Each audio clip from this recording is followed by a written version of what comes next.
folks, how's it going? So today I'm going to teach you how to make a lilac tincture. You're like, what? A lilac tincture? A lot of people think of lilacs just as something that smells pretty. Maybe you see somebody make a syrup now and then. Maybe the rooster has something to say about it. But she has a lot of fantastic herbal and medicinal properties that go a lot further than like making a really pretty colored syrup, right? Nothing wrong with the syrup. The syrup will definitely contain those properties, but let's make a tincture, right? So now you might have watched me make a lot of tinctures in the past. This one's going to be a little bit different, but don't worry, it's still super easy and you are 100% smart enough to do this, I promise. So, interesting fact about lilacs before we jump in. They actually have a particular type of volatile oil, which is what makes her smell amazing, that isn't water soluble. It also isn't alcohol soluble. It is fat soluble. And the thing is, most of the time when we're working with medicinal plants, we are wanting their terpenes amongst other various properties in them, right? Like terpenes aren't the only thing that matter. Most people know of terpenes because, you know, you smoke some weed and hear about terps and things like that, but whatever, it's in all plants. It's what's called VOCs, volatile organic compounds, in their natural state. When they're just like, you could, you know, naturally encounter this amount, they're good for you. When they're refined, like something like essential oils, which are just volatile organic compounds that have been refined and extracted from a plant, they can do a lot of harm because you would never naturally encounter that amount of VOC. Anyhow, but because these particular terpenes are only soluble in fat, that means if you make a normal tincture or a vinegar or whatever, you know, a syrup or anything like that, if you don't have some sort of fat content in there, you're not catching her smell, you're not catching most of her flavor, you're also not catching her herbal and medicinal properties that we are after. So why would we want to start making a lilac tincture? So first thing you're going to need is your jar and your little lilacs, and you're just going to watch me cut this up into there. Now, I'm not really worried if you get a little leaf in there, but typically I'm just trying to focus on the blooms. A little bit of stem is okay. You don't have to painstakingly take off every little bloom. You really don't. So lilacs are amazing at supporting our entire system, from recovering to disease to preventing disease. She is just a really, really, really amazing ally, and she's one that I've been working with heavily this spring. I am currently dealing with adrenal exhaustion, just because, you know, past couple years have been rough for everybody. And so she is just really going to help support my body through this transition, right? She's going to help build optimum health, but also be like, oh, fuck off, disease, get out of here. You don't need to be creeping in, right? Because if you didn't know, in general, when we're really stressed out all the time, we are really, really prone to disease and just nastiness and illnesses and all kinds of things going around. But beyond that, as if that wasn't enough to get to know her, she's also really, really fantastic for supporting, of course, your natural immune system functions. She's anti-parasitic, which is actually really handy if your body's ran down, because when you're really tired and you're really, something else is going on, another health situation, anything like that that you need support with, we are really a lot more prone to pick up parasites. And we might think that we live in this super sterile world, and we kind of do. We definitely over-sterilize things. But actually, by proxy, that kind of makes us even more susceptible. So it's kind of like we double down with being too clean, so our body can't recognize anything. That's a risk, and being so worn down that once it gets in there, it can't fight it off. It could be anything from pinworms, tapeworms, SIBO, things like that, just bacterial or worm growth, things like that, that you can just kind of pick up from anywhere. You can pick up from petting your dog, your cat, going swimming in the river, not washing your lettuce, or washing your lettuce and the water was contaminated. There are so many ways to get parasites that it's kind of creepy. But so she's anti-parasitic, and that is really, really fantastic. But she's also really good for anybody who has fevers or sore throats, or if you have a lot of phlegm buildup that you're wanting to get rid of. She is just really amazing for that, and she smells great, right? One of my favorite smells. It's one of my fond childhood memories. Where the neighborhood that I grew up in, it was at some point, probably those trees were so old, so at some point in the 20s, the 1920s. They must have just, the whole neighborhood got together and said, let's plant a fucking lilac tree in every inch possible. And so I'd be walking home and it would be like you were under like tunnels of lilacs, right? It's a big thing for me. Now the color doesn't matter. There's white lilacs, there's light purple, there's dark purple, and there's even yellow. I haven't worked with the yellow one yet. My mom got some last year and I was like, oh my god, it's yellow and it's so pretty. But the color doesn't matter. You just want to get them when they're fully opened and fully bloomed. Not that they're like toxic or anything before that happens. It's just that you do want to get her when her volatile oils are like out and up and big, right? And that happens when she's in bloom because she's trying to attract pollinators. But she's also, you know, good for, I think I already said, fevers, and she's fantastic for sore throats, and she's one of those allies that's definitely in the food realm, so I consider her safe for like regular use. So basically all I'm doing is I'm trimming off the little sections of blooms here. I'm not worried about the little bit of stem on there. I mean, I don't know that you can't use the entire part. I grew up with my grandma doing it this way, where we just trim off the little bits. Now, when you're making something like a jelly or like a syrup or something like that, most people try to take the blooms off completely because the green will have it like taste kind of stemmy, right? Like, you know, it just has that green flavor to it when you're really just after the blooms. Now you're noticing that I'm not going to be cutting these up. Blooms are like 90% water. They're so, like their cells, their membranes are so alcohol and water permeable that there is just no reason to cut these up other than just off of the stem. And so basically I'm just filling my jar. I'm going to push it down a little bit. I'm not going to pack it. I don't want to pack it because you'd be filling it forever and then you'd have too much in there. But I just give her a little push. That way I can just fill it all the way to the top, you know, the best that I can. And because she doesn't extract just with alcohol, doesn't mean that we're not going to use alcohol, because we still want all those alcohol and water soluble properties, right? But we also are going to use glycerin, vegetable glycerin. A lot of people will probably ask, can I use like MCT oil, which is, you know, just like fractionated coconut oil or anything like that? The answer is no, no, and no. Because if you are making a tincture and you're putting alcohol in there, those things they're not water soluble, right? Like you can't mix oil with water, it just separates and it won't work out for you. So you've got to use vegetable glycerin. And it's really, really pretty simple. So I'm almost ready here. She smells so amazing. And if I put my boobs into the flowers, it helps them be more potent. Okay, so yeah, one really interesting thing is I've seen so many people being like, I'm making a lilac perfume, and they never talk about it again.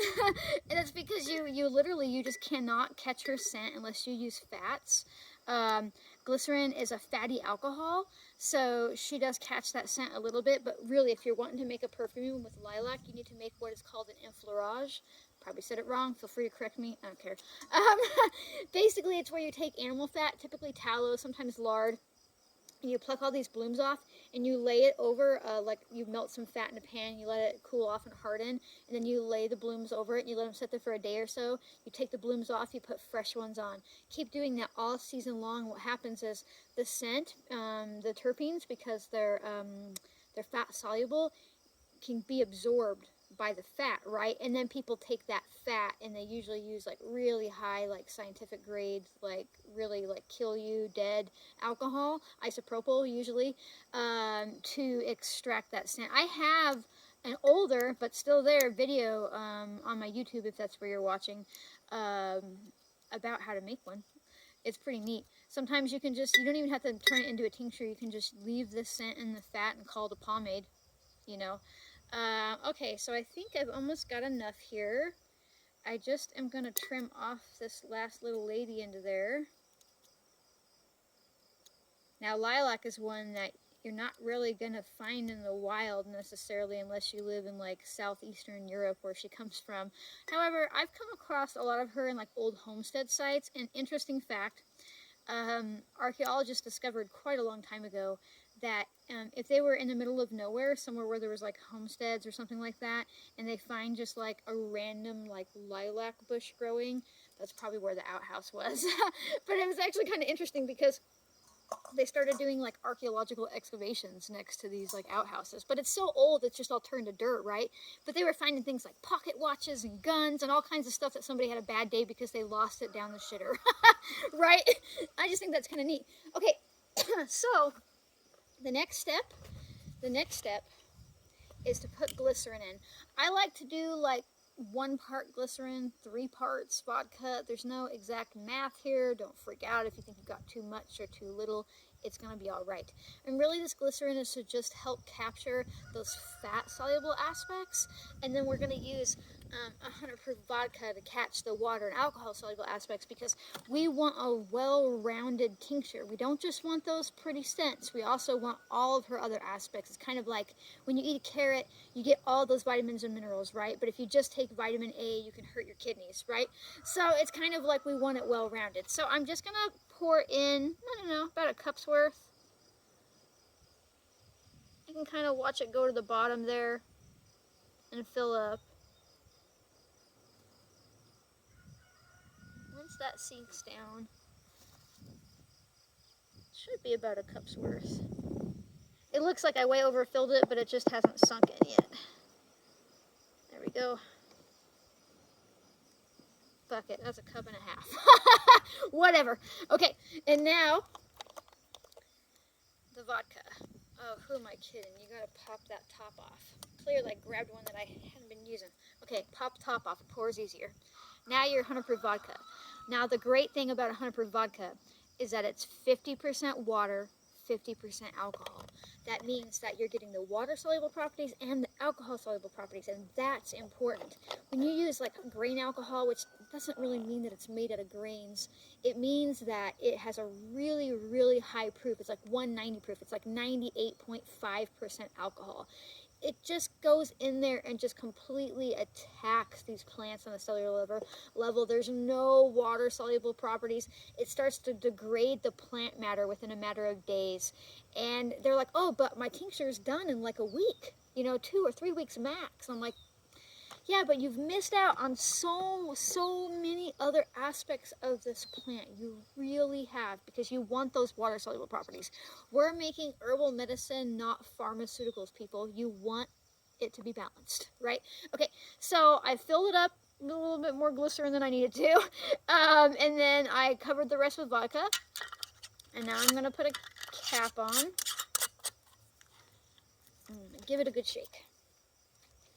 Just getting that glycerin and that vodka to go together, right? And what's really interesting about people when they're like, can you make an alcohol-free version with glycerin? I'm like, don't tell anybody, but glycerin is alcohol.